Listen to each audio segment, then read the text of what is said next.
You're listening to the Mind Your Business podcast, episode number 32. Today's episode is part 3 of the Time Chronicles, a series of episodes dedicated to time and how you can master it in order to be more effective in your day. Today's episode is entitled How to Get Your Time Back, 11 simple strategies for carving out more time in your day. So, stay tuned. Hi, I'm James Wedmore, and I've built a 7-figure internet business that offers the financial freedom to do what I want, when I want. And I'm the first to say that hard work and hustle are not essential ingredients for your success. So, how do you build a thriving business from the inside out? This is the Mind Your Business podcast, featuring myself and co-host Phoebe Mroczek. All right, hello everybody, welcome back. James Wedmore here. And Phoebe Mroczek here. And this is the Time Chronicles, the third episode in our series of the Time Chronicles, where we're going to talk to you today about 11, not 7, not 9, not 10, but 11 specific strategies that I've used, executed, and implemented in my business in order to just be a little bit more effective. So Phoebe, what has your experience been thus far of kind of having a conversation around this, just to kind of check in with you really quick? Yeah, I'm really enjoying this whole series because, as I said, I think in the first one, this is just something I don't feel that comfortable with. And it's something that, obviously, I always want my time back. I'm the first person to be like, oh, I'm just busy or I don't have time to do that. And so now over the past, just since our conversations have started, just catching myself and acknowledging how much of what I'm saying can be tied back to this idea of time. So it's just been a huge identification process, I guess, for me. And I'm really enjoying this, but I think the most excited about this episode, to be honest, because now we get to bring it back and actually talk practical things. And that's, I think, a lot more where I feel comfortable. I definitely think this is where we start to put some of the practicality back into it. But again, it's like, are we just putting a Band-Aid over the problem, or are we really addressing the problem? And hopefully we have, because I do think it's a problem. So if you're just tuning in and you're like, what is the Time Chronicles, James? This sounds like a preteens book, right? Sounds like the Chronicles of Narnia. This is a series of episodes dedicated to time, to our relationship with time, to our experience of time, our story with time, and our beliefs around time. And it's really designed in a way to get us to create more of an awareness, more of a distinction to how we're spending our day, how much we feel like we just can't get it all done. And, I've had these times, and maybe you have in your life, where you, especially, this is what's so beautiful about being an entrepreneur, is that you can take off time. You can take time off from work and just relax and enjoy yourself. And I've done this many a times, and I don't feel overwhelmed, bombarded, and rushed by, I can't get it all done. In fact, that's actually when I feel like I can get it all done.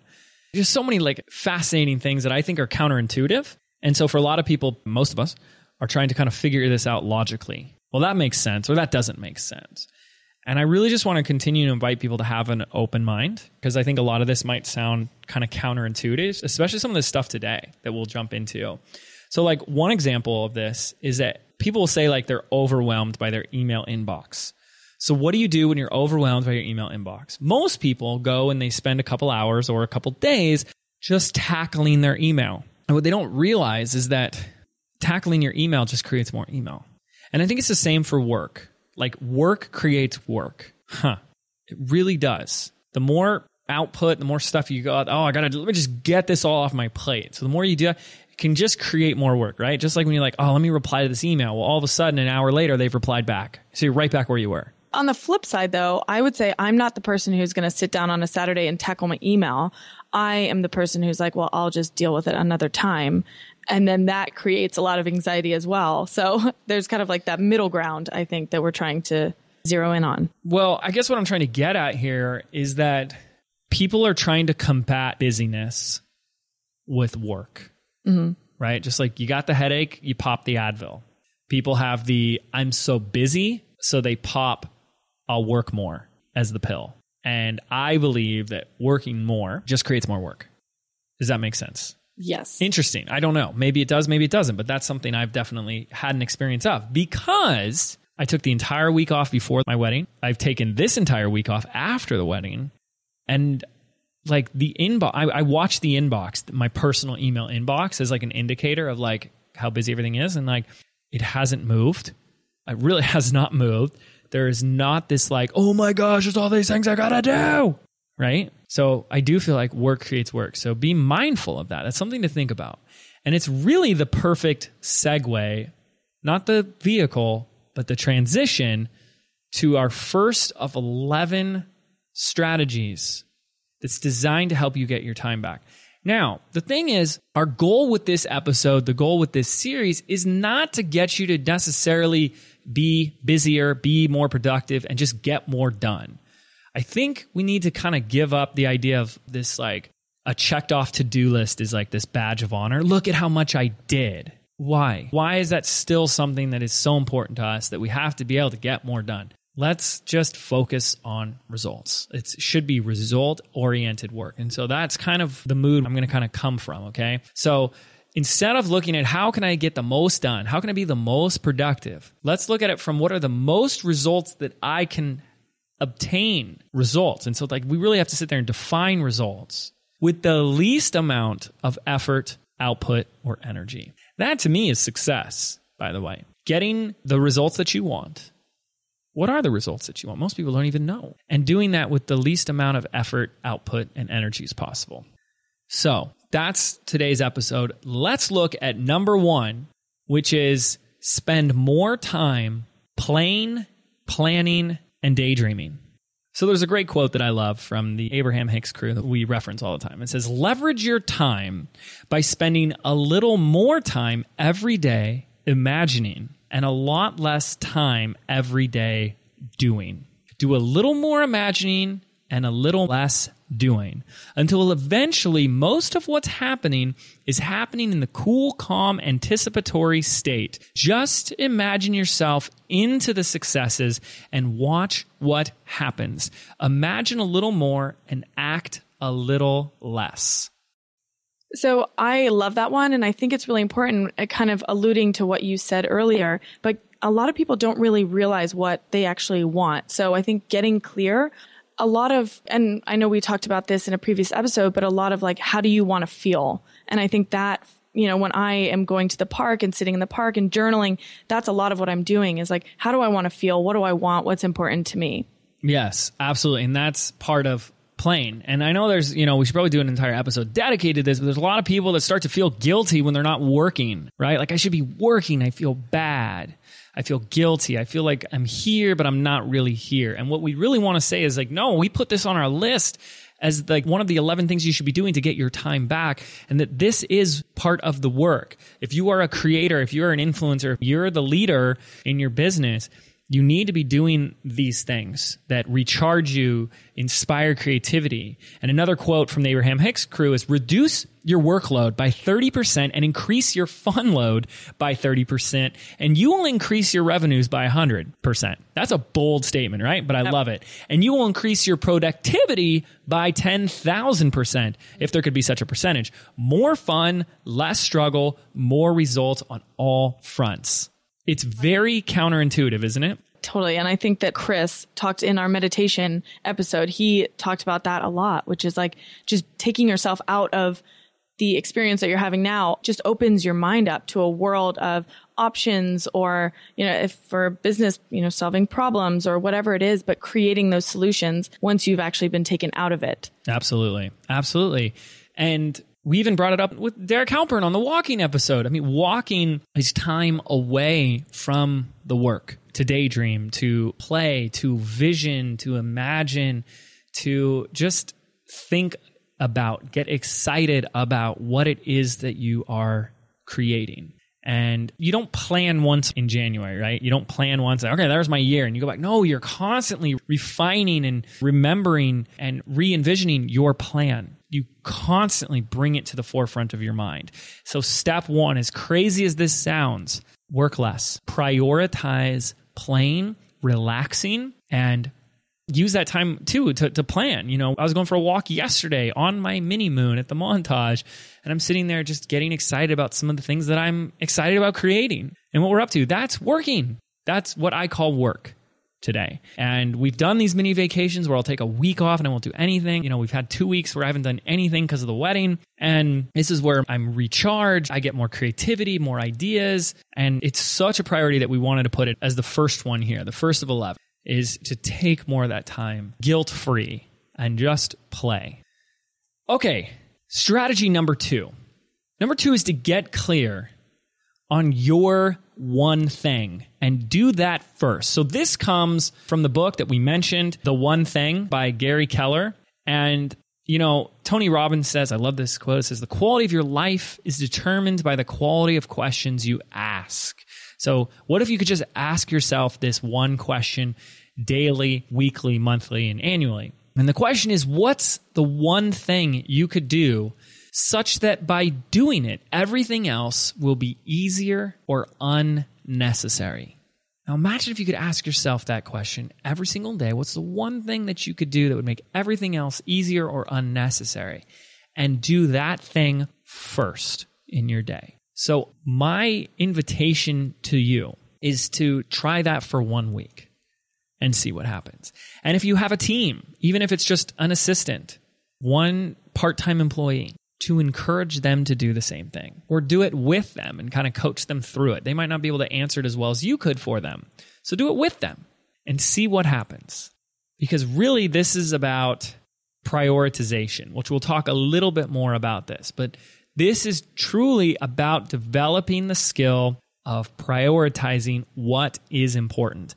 And you can't identify what is a priority until you're really clear on what you want. And that's why I always say it always comes back to, what Phoebe said, what do you want? What's important to you? What's the essence of what you want? So the third one you kind of alluded to a little bit, but getting your team clear on their one thing, encouraging them to kind of follow your lead and having them do their one thing first. I think that's just so smart if you can get everyone else on your team to function and operate from this same vantage point.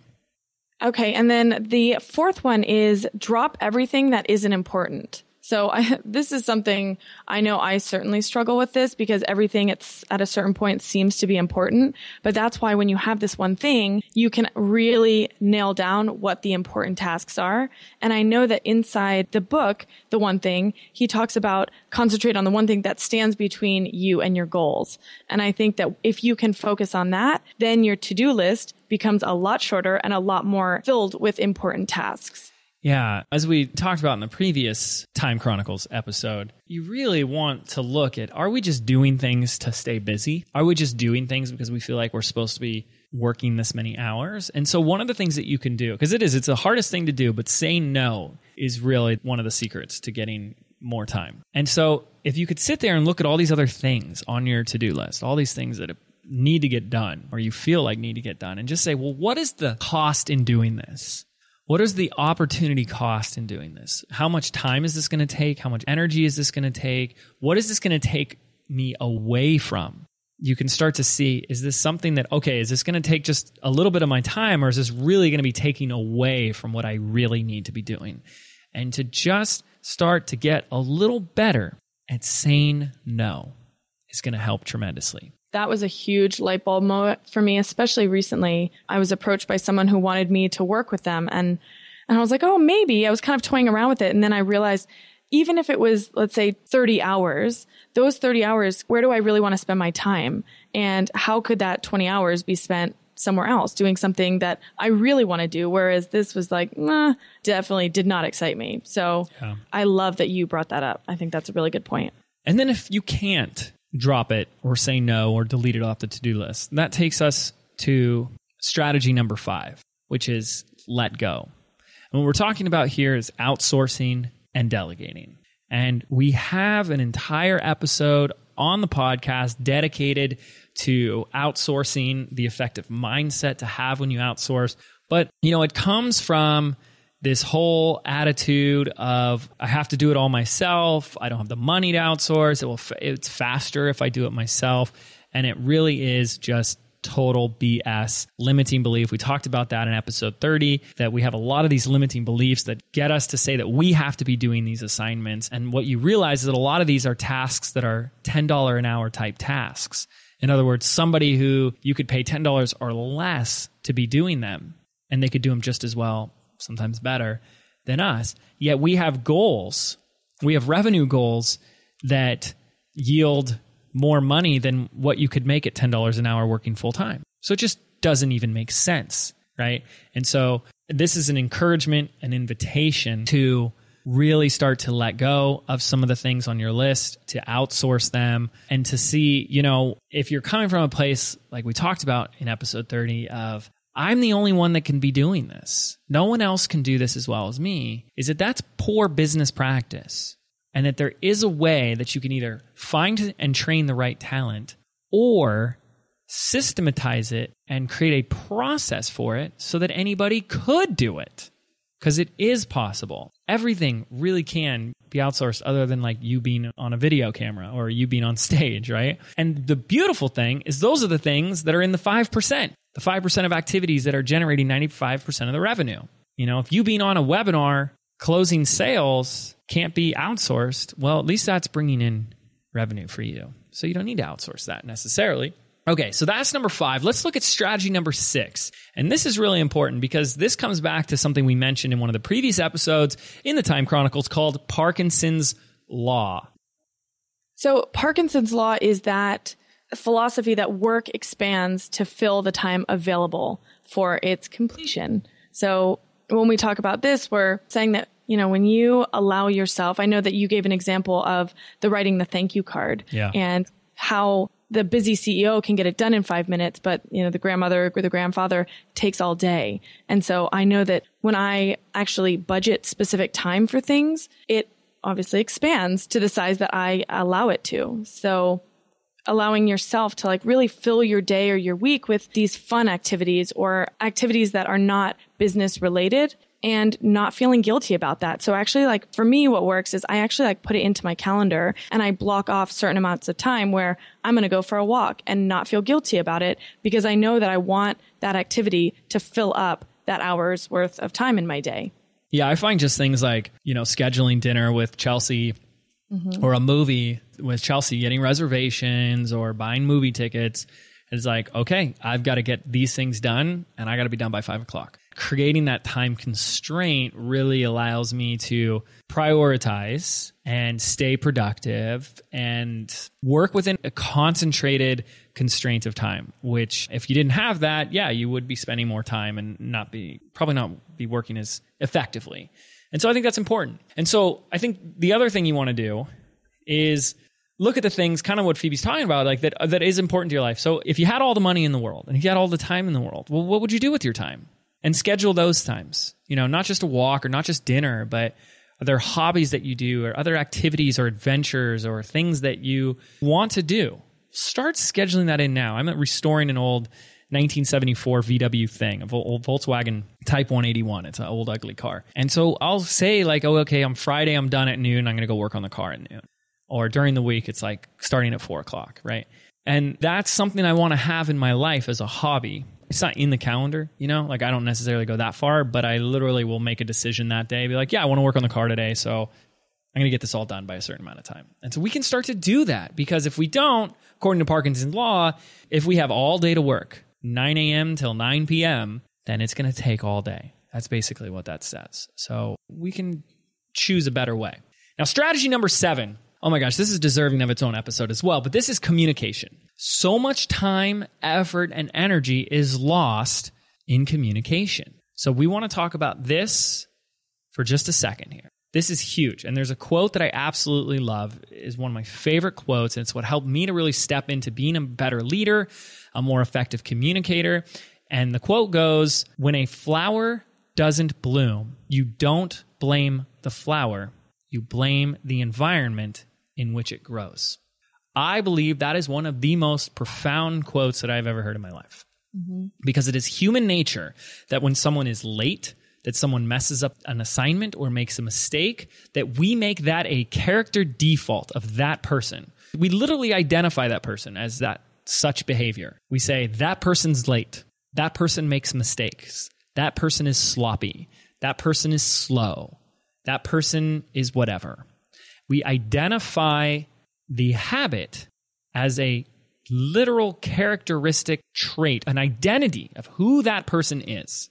But when you begin to realize that the environment plays a vital role in the behavior and performance of your team, and you'll start to look at this a little differently, because as the business owner and the CEO, only you and you alone are in charge or responsible for the environment. This is why when you read any book or learn anything about a company, so you don't hear about it at the entrepreneur level, you don't hear about it at these small business level, but you do hear about it at the 50 plus employee and thousands employee level. Company culture. When you get to that level, that's one of the biggest things you hear about. Company culture. Why? Because with that many people, they absolutely know how much that the environment they've created affects everything. And that environment includes communication. So we could go on forever and ever about this. But one of the things that we've done is, there's a great book. We've mentioned it before on the podcast. It's by Jeff Sutherland. It says it's called The Art of Doing Twice the Work in Half the Time. Now, again, I'm not always a fan of doing more work, but I am a fan of getting results quickly and easily. And so this is a book about the methodology for teamwork and running projects, and really, was developed from Silicon Valley with creating software called Scrum. So some of you guys are familiar with Scrum. The book is called Art of Doing Twice the Work in Half the Time. Jeff Sutherland, great book, talks all about this. But Scrum is a way in which a team could work together to complete a project. And so we've used Scrum. We learned it to a T as best as we could, and then we broke it apart and put it back together in a way that fits our business. And so we use a variation of Scrum to create an environment where communication is paramount. That is number one, that everyone's on the same page with communication. There's nothing left out. There's no mistakes because I didn't understand. I didn't hear you. I didn't get the assignment. I didn't get it back in time. I didn't know there was a deadline. I didn't know how to do it, blah, blah, blah. Okay. So Scrum really solves that problem for us. And the way we do that is we only use it for launches and promotions. We're running a launch. We use Scrum. The basic essence of it is that first and foremost, it's what we call a sprint. So there's a start time and a stop time. We start the Scrum sprint next Monday and we go for 2 weeks or 3 weeks or 4 weeks. But it has a start time and a stop time. And then we meet, depending on the size of the launch, either every day or every other day. And our meetings, people say, meetings are BS. Meetings are a waste of time. No, just wasteful meetings are a waste of time. When it's an effective meeting, it can be done in 15 minutes or less. So we'll have 5 or 6 people on a Scrum meeting and we ask 3 questions. What did you do yesterday? What got in the way? And what are you doing today? And that's it. And we've used that for multiple 6-figure launches. We used that in a project we ran just a few weeks ago. It was unbelievable how fast we worked because that's all we focus on. And one of the things that's the most important about that is that question, what got in the way? Because it's always communication or a lack thereof or a breakdown. And so when you could start to see in real time indicators of bigger problems, symptoms of bigger communication breakdowns, and you can squash it and fix it in real time, it's life-changing. What got in the way? Well, I didn't know the login info for this, and this took longer than that because I didn't have... Okay, well, does everyone feel that way? Yes. Okay, let's fix that. And so you're constantly improving how the team works together in real time. I mean, that's just we're just touching on that really quickly, but improving your communication, improving the environment in where communication can thrive is massive. What a waste of time when you have to deal with communication breakdowns. Taking that one step further for you, I've just seen the way that you've built your business. A lot of your more recent hires have been locally. And whenever I've come in, it is so nice to have people in the office because then your level of communication just shoots way up. You don't have to make a call. You're not texting anyone or waiting for an email. They're just right next to you. So from what I can tell, it's really helped you in your business. And for some people, I would never have a local team, but for you, for some people that are listening, that might actually be a really good solution to any kind of communication breakdown. Absolutely. And we should probably have some more episodes on that in the future because it's something I've been really obsessed about as well. And it's helped tremendously. Let's go ahead and take a look at strategy number 8 for getting your time back. And that's better systems or sexy systems. And we could have episode after episode about this as well. But we're just going to kind of take you through some really cool, quick things that we've done in order to implement systems in the business. Some of these, like, well, what is a system? We could go into that for some detail. But they're basically different ways in which we can save time depending on what it is we're working on. So I'll start us off first with, we do have a project management software. The one we use is something called The Pulse, DAPULSE. No one's ever heard of it but us. We love it. We absolutely love it. It just allows us to run everything in there. It's a smooth system for assigning tasks and mapping out projects with due dates, who is it assigned to, where is it located, etc. And there is an entire system attached to how we run The Pulse. There's basically an owner's manual to how the best practice is for how we run it.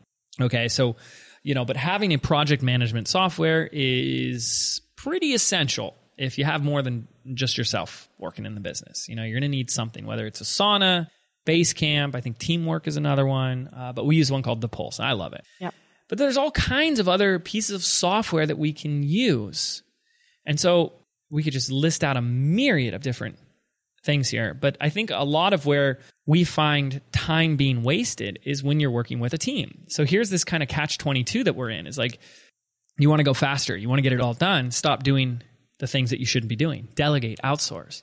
But then as you build your team, it starts to be the bottleneck if you're not careful.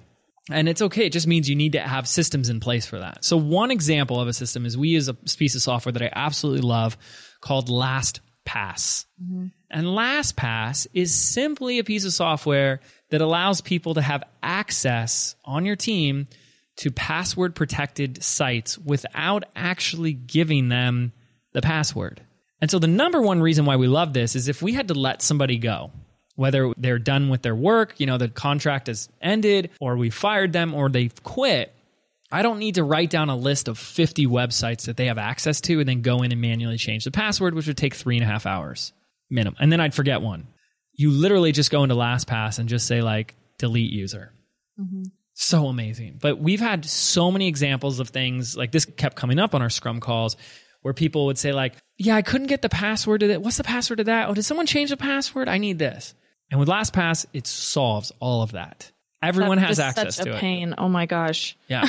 I know I always forget my passwords, but just for my own personal use, it's been really helpful. But the fact that it's one central portal where, someone can go in and if the password has changed, they just reassign it to you, yes, which is really nice. And it just automatically changes it for everybody. Totally easily. It's so amazing.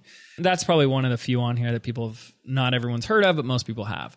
Another one very common is Dropbox. We use Dropbox for pretty much everything. When we're done with an episode of this podcast, it goes right into Dropbox, right? So everything is there. When the episode gets edited, it goes back into another folder inside Dropbox. So you can create systems using Dropbox where you're going, okay, here's where I put this. Here's where the finished thing goes. When we create a course, we put the raw videos in one folder. We put the modules videos, the resources, another one. It just makes everything organized, simple, and straightforward. And anyone on a team can get access to those files, folders, and information and can save you so much time. So if I got to upload a video to a membership site, it's easier for me to throw it in a Dropbox folder than it is to go log into the membership site and upload that video, create a new post and save it and blah, blah, blah. But I can just put it in Dropbox, let someone on the team know, hey, those videos are ready, go upload it to the membership site. And they do it. Done. Easy, right? And so we use Dropbox for everything when it comes to file sharing, but just organizing all the files as well. It's a very clear, straightforward process. Speaking of process, one other really cool tool we use, we've mentioned it before, is Suite Process. And Suite Process is basically a piece of software that allows you to create an instruction manual for everything you do in your business.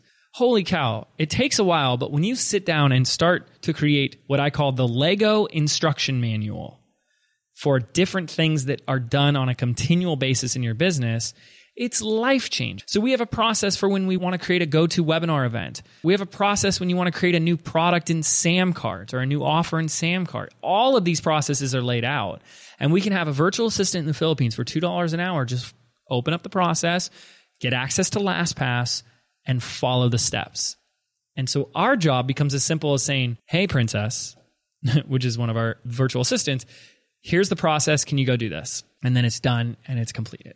And to make that even one step easier, what I've been doing, which is when I'm working with Princess, I go in and I make a video, like a screen grab as I'm actually doing it so she can see it and I don't have to. So you mentioned it does take a little bit of time to actually create those processes. But if I have a video for her, then I just ask her, as you're doing it, can you just document it inside Sweet Process? So if anything ever happened, if we needed to hire someone else or she wasn't available, I can just hand that over to someone who can actually take care of the task for me. I love it. That is awesome. So you basically outsourced the creation of the process map. Exactly. Genius. Okay, guys, we're moving on. Strategy number 9 of how to get your time back. I think clear deadlines is extremely important. So let me go into some detail about what I'm talking about here. A clear deadline to me is who, what, where, when. Okay, so when we do a sprint with Scrum, like we did one for a promotion, we had to be very clear at what does it mean for this to be done. The definition of done, as it's called, was that we had our first Facebook ad live, greenlit, active, and running to the promotion. That's what done meant, which means we are sending traffic to this offer. It's done. And then we had a deadline. So that was the what, very clear what. It was by who. So we had someone who was in charge of everything on the list, but we also had someone who's in charge of running the Facebook ads. By when, and where would be Facebook, right? So when we're running a project, small project, big project, promotion, whatever, we get really clear on those things because that is the first step in indicating, well, what are we working towards? What's the thing that we're actually working towards? Why are we doing this? Well, this is the finish line. This is what we're aiming for. So does that make sense? Yeah. And I think the other important thing is the who's responsible. So I know you're saying the who. That is something that inside the Pulse you can really clarify. Yeah. But I feel like so many deadlines get missed because nobody actually is taking responsibility for it being done, and having that definition of done, it just all comes together and creates a really clear deadline for the whole team so everyone's on board and knows what's happening. So we have 2 more we want to share with you. Strategy number 10 is what I call the relentless mastery of prioritization and creating a minimal viable project.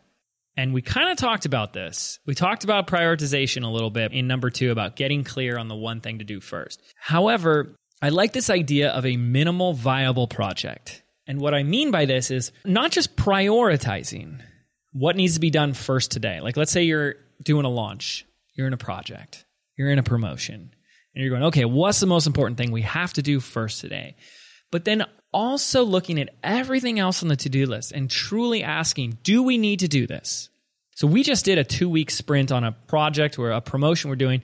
I actually said, you know what? Let's not do a sales page. Everyone would think, oh yeah, you got to have a sales page. You can't sell something without a sales page. No, we've done $20,000 in sales and we haven't had a sales page. So here we are. We put all this time. This is what we're talking about, guys, here. This is why this is all about time, into these things that we think we need to be doing, and it didn't even have anything to do with the sales. And it's a sales page. We just said, no, we'll just send them straight to the checkout page, and it's working just fine. Now, it's minimum viable project for now, which means what can we do to get this live and working? But now that project is complete, phase 2 is to go back and say, okay, let's add a sales page. Let's add an upsell. Let's add these additional emails. Let's do these extra things. It's improving upon it. But we looked at what is the minimum that we can do to get this up and live. So it's not just the pursuit of prioritization, but it's also being able to say no and get clear on the things that are the very minimum needed to get you the results that you're after. Does that make sense? Yeah, definitely. Because then you start to incorporate the feedback and build upon that, which is, the lean startup. Yes. Love it. So let me introduce you to the last one today. And this one we're going to talk very briefly about because it's actually going to be its own episode because it's so important and I love it. And this is the L word, my second favorite word in the dictionary, leverage. This is something that I feel like I have always been good at to some extent. I could always be way better at it. But it's really about doing one thing and how that one thing can be used multiple ways. So for example, could I record this podcast? Yes. Okay, now it's a podcast. So I've done one thing. Well, how could I leverage my use of this time on this podcast in multiple ways? Well, I could upload it as a piece of content on YouTube and help build my YouTube channel. We could email it out to my list and it's free, valuable content for my subscribers. But I could also put it in an autoresponder series and make it value build content for people, who subscribe to my list months from now. It could turn into future blog posts. It could turn into a part of a course, a bonus for a course. There's all these different ways in which you can leverage one piece of content. That's something to look at, is that if you're doing the thing that you've chosen to do, ask the question, how can I leverage this? How can I use this in more than one way? How could I use this in a new way?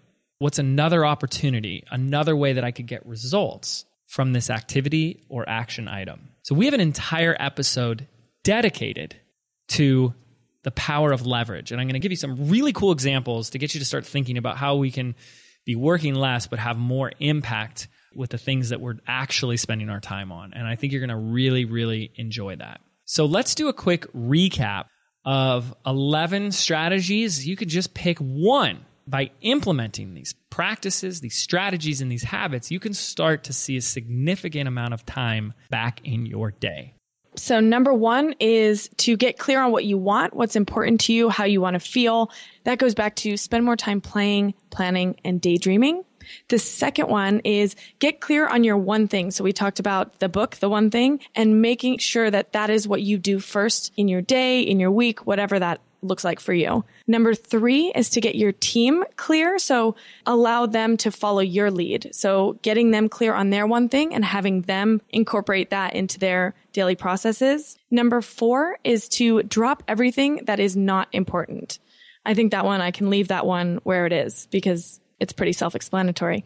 Number 5 is to let go. And so to allow yourself to really be okay with outsourcing. So what tasks are you spending your time on, and getting rid of the mentality that nobody else can do it but you, because that is just not true. And it allows you to get your time back. Number 6 is to fill your day or week with other activities. And we talked about how, when you're actually doing activities that are not business related, not feeling guilty about that time because you've already designated that time to be doing that specific activity. Number 7, we talked about communication and how important communication is within your team or within, certain projects. Number 8 is the systems that you have in place to really prevent any kind of breakdowns in communication or in the actual process or launches or promotions, whatever you're doing.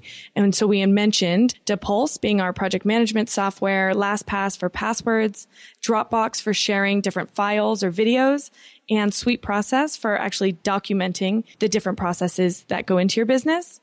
Number 9, we talked about having clear set deadlines, having a definition of done, and the who, what, where, when, how of the deadlines. The 10th one was learning to prioritize and having that minimum viable project in place so you know just what the bare bones are to create the result that you're looking for. And the last one is leverage. So having one thing and being able to use that in a number of different ways. So we're talking about leveraging, for example, the podcast or a specific audio. You can strip the audio out, creating a blog post, creating a bonus for a certain project or promotion that you are offering.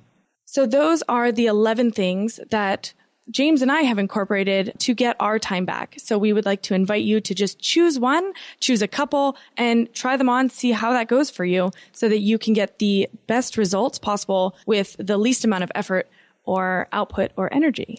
There is a lot, and it's not intended to be overwhelming. So it really is about saying, well, what's one I could choose? What's one I could start with right now and just try on? Because I look at this list, and this wasn't something that happened overnight. This is over 8 years of practice and discipline and awareness that you start to add each of these to your routine.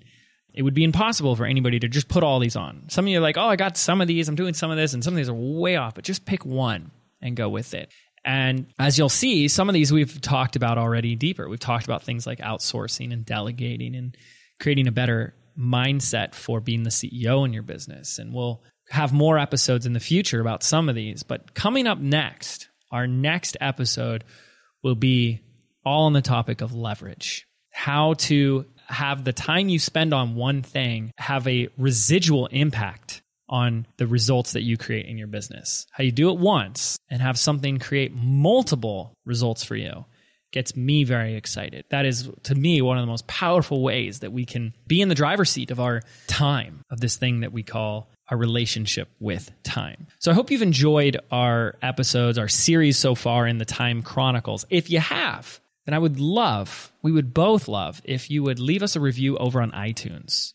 You can head on over to jameswedmore.com/iTunes and share your rate and review over there. Phoebe and I look at and read each and every one of those reviews, and it just makes our days. So thank you to everyone who has left a review, and make sure to subscribe so you can check out our upcoming episodes, because we will be talking about leverage. We'll be talking about a lot of other cool things coming your way soon. And if you want to be featured in one of our future calls, head over to mindyourbusinesspodcast.com in order to ask us any of the biggest questions that you have on your mind, and you could be featured in one of our listeners' question of the week. So thank you so much for listening to this episode, and we'll see you in the next one. Take care. Are you frustrated that no matter how hard you hustle, no matter how much you get done in a day, you still feel like you have little results to show for it? Do you feel like you're doing everything right, but there's still something missing? Well, what if there was an easier way? What if your business could be fun, effortless, and profitable? Phoebe and I have put together a free audio MP3 for you, compiling the 77 business affirmations for creating success from the inside out. And we want to give it to you absolutely free. This is your chance to rewire your brain for bigger results in your life and your business. To get instant access absolutely free, simply visit 77affirmations.com. That's the number 77affirmations.com.